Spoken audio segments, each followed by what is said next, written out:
tuyinza okugamba abantu to emphasize abantu bonna beetabe mu ekyo kintu kyabwe ky'abaana Uganda bonna.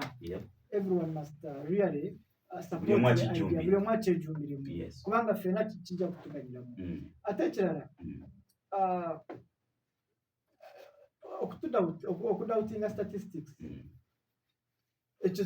si mulimu ekyaffe tukola statistics ennungi ate abantu tulina okubawa amazima ate tulina okuba confirming that information gyetuwa omuwendo gw'abantu gwe tujja kubawa bwe gugende kubanga guli mutuufu kubanga buli wamu tujja kugendayo ate kugamba already mapping we are above 90% mu ggwanga lyonna just tusigazayo city zokka nazo tuzimapping ekigwe tugende mu census mu kwa kataano. Mukama wange nange nkubira nga nyongera ku ky'omwami John. Census mapping kugenda kuba looza kumanya kyalo kikibawa kikomawa ye mapping eyo. Omuwendo guno ogw'okumanya ensalo z'ebyalo ez'emiruka ez'amagombolola amadisitulikiti kwe kumappinga tumanye okusinziira ku muwendo gw'abantu abali mu kitundu ekyo bameka abagenda okubala bameka abanaababala okusinziira ku muwendo oguli mu kitundu ekyo.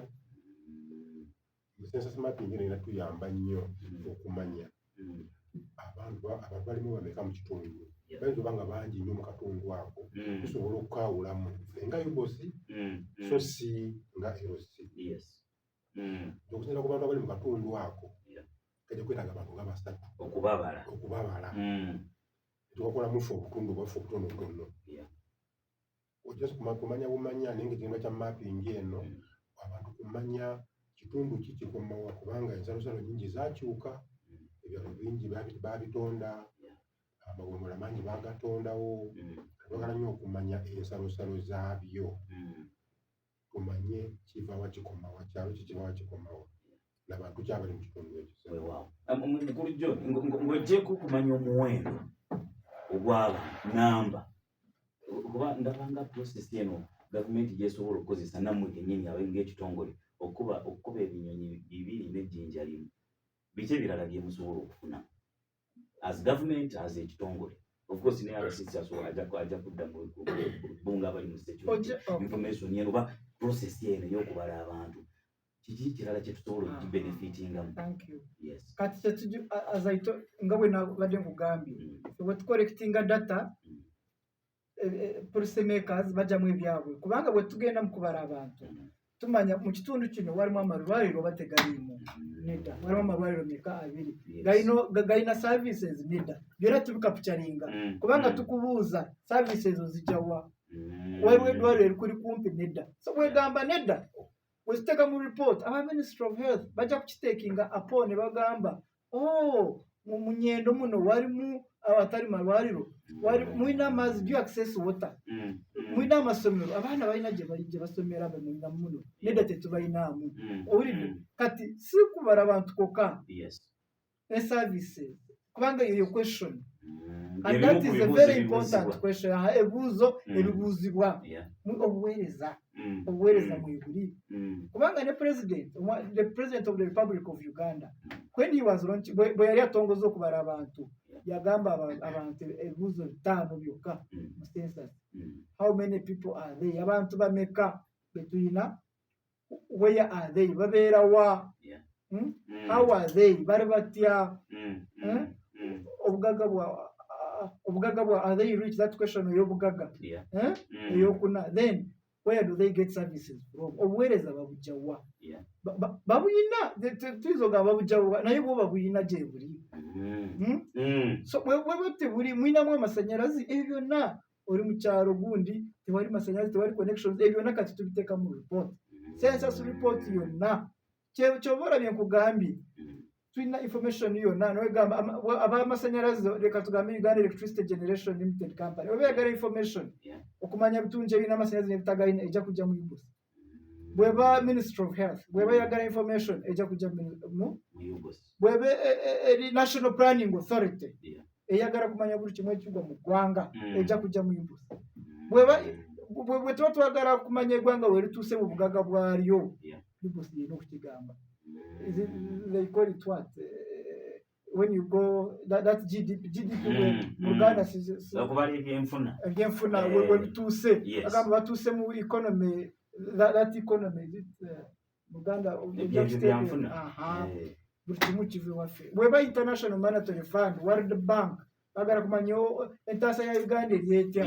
enyingiza ya Uganda n'enfulumya yaayo biri bitya ebintu byagudde omuwendo ebyo byonna ne mu census information tugijjamu omuntu ayinza kutugamba ebintu tubijjawa naye kati byalinye tukyabisobola kubigura katawo netukola ki netumanya ekifo mu ggwanga so okubala kuno sigamba nti just tumanyi enamba y'abantu no tumanyi n'obuweereza bwe bafuna. Ampuliriza essimu zaffe nzigule enoti 752989 55 n'enoti 78 57228 bw'obanga olina kyoyagala okubuuza abakulu bano simu tuziguddewo. Radio Wood Nwanje naawe bali kuwuliriza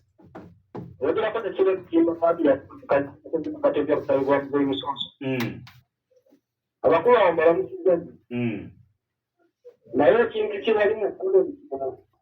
kirabagenda okutandikira ekituufu okumanya nti abantu mu ggwanga baliko bati mu ggwanga Uganda baliko bati era si bwe batusibye kufuzi kuno okutakikwatiwuka lwaki basibye mu kubala abantu kale ekyo bajja kukyanukula ekyo edda abe kalisa kwe tuli kale toyanziza mwe bali kuwuliriza. Radio Wood nange bwentyo abakulu nabalamusiriza tofanna byewanga kibuuzo kisoose kigenda ku RCC ebyobufuzi byatwonoona senga tofa banajja okumbala neŋŋaana ne famire yange nemujja kibala abagenda kukola batya ekyokubiri obabuuza kabuuzo nti abafudde bagenda kwawula batya tebagenda kulanda kulumukakasa yesi ebiri kwesatu bagenda kwawula batya abafudde mu egyo emyezi esatu oba okwongerako abazaaliddwa ye babala kuba ku geeti ki bagamba kubala abantu tofanaizo nga mbere bulungi kale toyanze we bali kuwuliriza tofa. Radio Wood nawe bali kuwuliriza. Saabalongo Hassani Butala Ampengere ati abakulu abo kyembabuuza mpulidde bagamba mbu banaabe omuntu olubuto yabalamba alinamu abaana bameka ekirala kyembuuza okubala abantu agaye bakoma 214 kati kwene saawa abali omuwendo mu ggwanga baweze bameka ng'ate we bagenda okubala buli mwaka baba bamanya abeeyongerako oba balinda emyaka 10 wekiwera ne balyoka bamanya. Abalongo Hassani Butale kale toyanziza Hassani kabakwanukule oli ku Radio Wood eyo omuntu wa bulijjo akadde tetulina ndowooza eddakiika tulina 2 zokka mukulu John onozikozesa okwanukula abantu abo. Okay, asase abuuza ekibuuzo lwaki twesibye mu kubala abantu si bya bufuzi. Omwami RCC abadde yakinonyedde bulungi okubala banange tukulu bya bufuzi byonna bwonna nakatimu nedda twagala kumanya abantu benkana ki eggwanga limanyi obwereeza beetaaga bwenkana ki kyekyo naye obufuzi ebyo si byaffe. Ekyokubiri omuntu abadde abuuza nti we last counted in 2014 kata nkugambye buli mwaka tulina estimates oba omuntu kola ne surveys kati kunoonyereza naye teziba actual census kyova olaba kati 2014 eyasembayo census abantu baali 3,4,62,2 naye kati tukugamba estimates Ugandans are 45 plus millions n'obugwamu ekyo buli mwaka tulina kituyita estimate population tukola za estimates mu surveys zaffe ate tubanga tu-updatinga ffe abakozi okuteebereza okuva mu kunoonyereza kubanga tulina surveys nyingi nga Uganda National Household Survey eyo survey nga mugenda mayumba nga bamu ebirala bye mubala naye si bantu so omwo ng'ofuniramu information nga mubeera mu-updatinga tetuyinza kutuula emyaka 10 yokka yonna nga tewali kye tukola baba tukola ki tubeera nga tu-updatinga. Okay, ono abuuziza abafudde abazaaliddwa ffe tubara abantu abaliwo Yeah. tugamba mu nyumba muno tuzene tusanga abantu 10 betubara abantu 10 bwe tuba tumaze okubara kati abo bafudde bafa after like 3 months nga bwagambye so kyovora ba mu estimate says mu mwaka nga tegunagwa bwe tudda yawo information emu tukola ki tugifuna kubanga tulina mu surveys nyingi ezituleetera okufuna information ze tubanga twetaaga ani ndo simbira ddala batuuza mu bulijjo banange neyanziza nnyo okutostinga ate njagala kwebaza bannamasaka njagala kwebaza leadership ya masaka leero yonna yabaddewo okutandika ku mukulu RCC ba DPCs bonna ne aba iso bonna ne local leadership ya masaka nze anga sinasiibula nze coordination gye nalabye mu bukulembeze bwa Masaka City nze nsanyusiza nnyo ate kirala nsaba abakulembeze baffe abatuulikiza n'abantu tugende tugamba abantu bonna okubala kirungi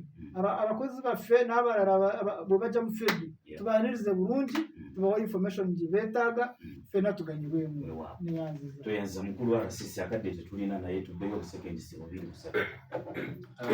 Banabuddu ne Masaka City buli kimu ekyetaagisa okubabulira mu kifunye planning nkulu nnyo tulina ebitundu ebiri densely populated oba densely populated oba abantu abangi kaakati bwe tuba tetubaze gavumenti eyinza okutegeera nti kati tukyuse poliisi ya PDM kuba Uganda yonna buli muluka gufuna miliyoni 10 ayinza okwesanga nti omuluka ogumu gulimu abantu bangi okusinga omuluka omulala nga gulimu abantu batono kati information eno gavumenti bwegifuna egiyambako okukola kye tuyita policy reforms oba direction okulaba nti at least omuluka ogumu guyinza okugenda mu ssente ezisuuka mu miliyoni emeka waliwo ekitundu nga bwolaba Katange Kampala nga kiyinza okubeeramu abantu kumpi 200 even 300 mitwalo nga 3 nga kisinga just kyalo nga kisinga kumpi district ezimu naye ng'ate nakyo kifuna sente ezimu kati bwe tutegeera obungi bw'abantu obuli mu kitundu kituyambako ne service delivery nti wano weetaaga eddwaliro wano weetaagawo oluguudo wano sente za PDM zongerezebweko n'ez'emyonga n'ebirala so kituyamba nga gavumenti okupulaninga naye ate nammwe ng'abantu kibayamba okulaba nti mufuna services ezikwatagana n'omuwendo ogwamu mwebale nnyo toyanziza mpuliriza essaawa ziweze 2 ez'ekiro tubadde n'ekitongole ekya UBOS tubadde twogera ku kubala abantu enteekateeka nga bwe bakugambye zigenda mu maaso weeteeketeeke obeera omu ku bagenda okuyingira mu nteekateeka eno one bakubale n'okuyambako okulaba nti ekitongole kino kiggusa enteekateeka zaakyo nze yagiwuma lwe enteekateeka eyawo tabadde yeddako mukama abakungu